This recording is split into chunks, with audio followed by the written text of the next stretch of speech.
This here is the Onebot S6. It's a foldable e-bike with a 250-watt motor. It has 16-inch rims, 160mm mechanical disc brakes, and the best part about it is it does fold into a very small compact size. It folds in half, the handlebars come down, and that means you're able to stow it away under a stairwell or get it into the boot or trunk of a car without too much of an issue. So in this in-depth review, I'll be going over the build quality, the design, exactly what you can expect out of the Onebot S6 here, and then the range that you're able to achieve as well. So the rear seat is nice and wide, it's comfortable. There is a good 2 or 3 centimeters of sponge right here. Now the seat height is adjustable and I wish it would go just a little bit higher. As it stands, for my height of 186 centimeters, it's just high enough for me. And here we do have a rear reflector. So we have a little tiny short kickstand right here, and it does support the bike just fine without any problems. It has not toppled over now in the week or so I've been riding on this bike. Disc brakes right here, so 160mm mechanical disc brakes, and there is this little shock absorber in the rear which gives, well, it's only about an inch or so of travel, but it does help dampen out some of the bumps as you're riding along. Up the front, another 160mm mechanical disc brake. The wheels on this one, so they are 16 inches by 1.95, the tires, the width of them. And up the front we do have a front headlight which is rather bright. You can turn that on by just holding the plus button for a few seconds, and it does also have a reflector within it. Now you may have noticed that there's this disc here. Now why would they have a metal disc right here with a spring on it? Well, it's actually when you fold it in half to hold the bike together. And our magnets here in the front wheel, so when it is together, that stops the bike from coming apart or rattling when you're moving it about in the folded form. So there are no gears on this particular e-bike here. The motor at the rear, this one is 250 watts. So if you need gears, you've got a lot of hills and things to climb. Clearly this is not the bike for you then, because it's just got that single speed. The pedals on the S6, these ones are foldable ones, so you can press them in, fold them up, just to help to make the bike a little bit more compact if you're going to be stowing it away somewhere, or putting it, for example, in the boot of a car. Now this latch here is what you need to pull open if you're going to be folding this bike in half. Now I really do like the little security it's got on here. So you push down on that, that then releases the latch, and you can open it up, pull it out, and then the bike will then flip right around. And you can do the same with the handlebars. So there's this little tiny red security there, push that in, the latch goes down, and then the handlebars drop right down like so. And this is what the bike looks like when it's completely folded down, the handlebars down, folded in half here. Very, very small, super portable, and easy to fit into the trunk or the boot of a car. And right down the bottom of the frame there is this little rollerblade style wheel there, and it's really quite convenient because this lets us then roll the bike. Now the 230 watt hour or 6.4 amp hour battery is located in the middle. It's lockable and you can remove it and also charge it outside of the bike. So here we have the controller with all of our information, our front brake right here. The grips, they're not lock grips, but they aren't going anywhere. They're on quite solid and tight, which is good. So here, if you just hold down the air, it will power it on, turn it on. So we've got the 3 different pedal assist, and then the moped speed as well is actually controlled by this. So level 3 will take us up to 25 kilometers per hour maximum. Level 2 is approximately 20 kilometers per hour.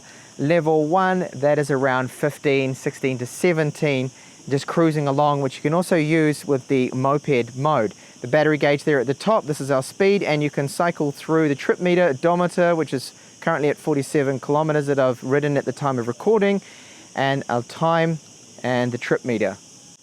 Over on the right side here, we've got our rear brake, and this is to accelerate with the moped mode. Now, if you just turn that, it will go straight away, so you don't even have to pedal off, and you can use that to get around effortlessly with zero pedaling, but the range is very limited in that mode. They claim up to 15 kilometers, but really for my weight of 81 kilos, you're looking about 11 kilometers or so.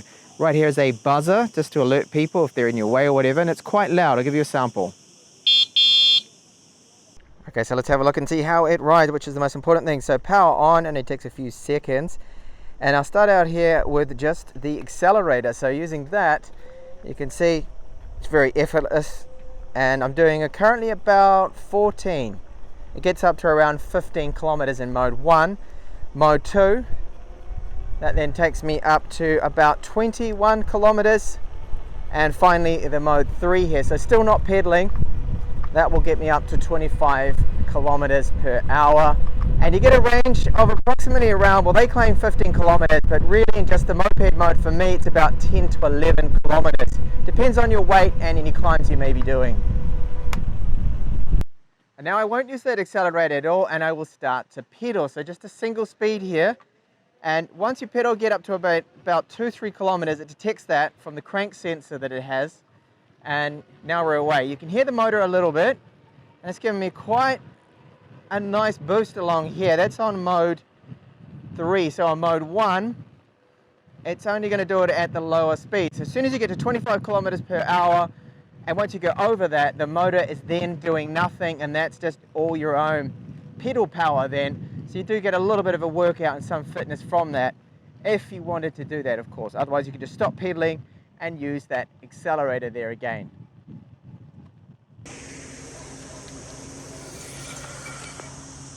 I have a bit of a climb ahead. I'm in power level 3 and a little bit of rough terrain too. So this bike is not really made for rough roads like this. It's not a mountain bike, tiny little wheels, no front shock, but it handles this just fine. That's a very small climb with ease, no real problem there, which is good to see. Even though it's only a 250 watt motor, I feel it's got plenty of power for situations like this, and I'm powering along here with ease. I'm at my typical climb test spot now here. So will these 16-inch wheels and the 250 watt motor be able to handle this 25 to 30 degree climb? Okay, so I will start off with the accelerator here, and that's on level 3. So it's actually doing okay. I'm up to 11 kilometers per hour with this very steep climb, but it's starting to struggle right now, dropping down to now 9 kilometers. So yes, big steep climbs like this, you are going to have to pedal. So I'll try now pedaling. A little tough at the start, but there we go. We're getting ahead now with a bit of physical power, and then the motor power up to now 17 kilometers per hour climb. I'm going to catch up to this guy up here who's climbing on a normal manual mountain bike. All right, so now my brake test. So I'm going to scoot down here, get up to about 35 kilometers per hour. As soon as I hit the post here, full braking. It's actually not that bad at all, considering it's only 16-inch rims. And I annoyed the dogs right here. They're not happy with my brake test. So braking performance, better than expected. I have bedded in these mechanical disc brakes, 160 millimeter ones, and they're actually working pretty good for a bike of this size. So when you go over a few bumps, you can hear that battery rattle around. That is one minor little con there. And even my Trek, I've got a Trek Rail 5, the battery in it does rattle too. So it's very common for electric bikes to have that issue with rattling batteries. So an uneventful ride here, really quite effortless with that battery when you're pedaling. Now if you're just going to use that moped mode only, so that's just the motor only, it's, well, a little slow going when you're using that there. But it has been a nice, gentle ride here. Made it to the end of Las Rotas.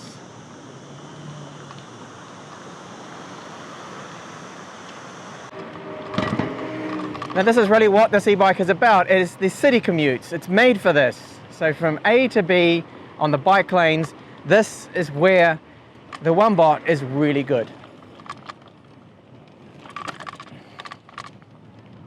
Now, what kind of range can you expect out of the Onebot S6 here? So just in the moped mode, which is just using the motor, not even pedaling at all, you'll be lucky to get around about 11, maybe 12 kilometers out of it. That's with my weight of 81 kilos. So I'm not exactly the lightest person out there. If you're lighter, you ride more on the flats, then maybe you can get up to the 15 kilometer claim.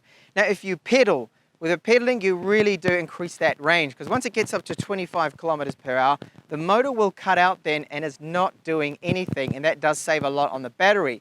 So far, I already charged it twice. I've now done almost 60 kilometers, and I'm charging it really about every 26 kilometers or so. That's with some steep climbs and using, of course, pedal power combined with the motor, with the pedal assist, mostly in mode 2, but a little bit of mode 3. If you use it on mode 1, it's a lot slower, but it does save more on the battery. So maybe it is possible to get around 35 to 40 kilometers just using that, and if you are on the flat. but still falls short of the 50-kilometer range claim that they say you should be able to get out of this, out of that 230 watt-hour motor.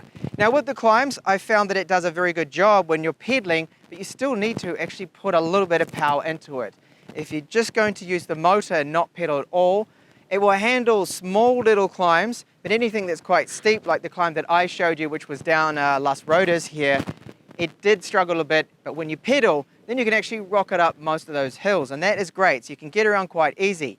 Now, for the comfort of it, my size, so I'm 186 centimeters, I did find that my knees are getting a little close to the handlebars. I find the compact size to the point where it's, I wouldn't call it uncomfortable, but it is getting a little cramped for someone like me. So if you're a little shorter, you'll find it to be fine then. It's more like of a small frame size, really.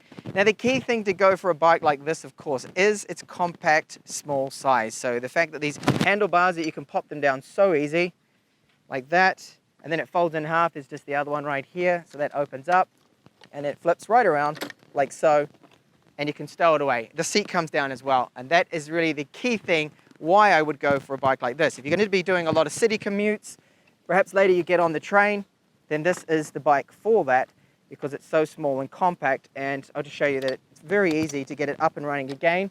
There you go.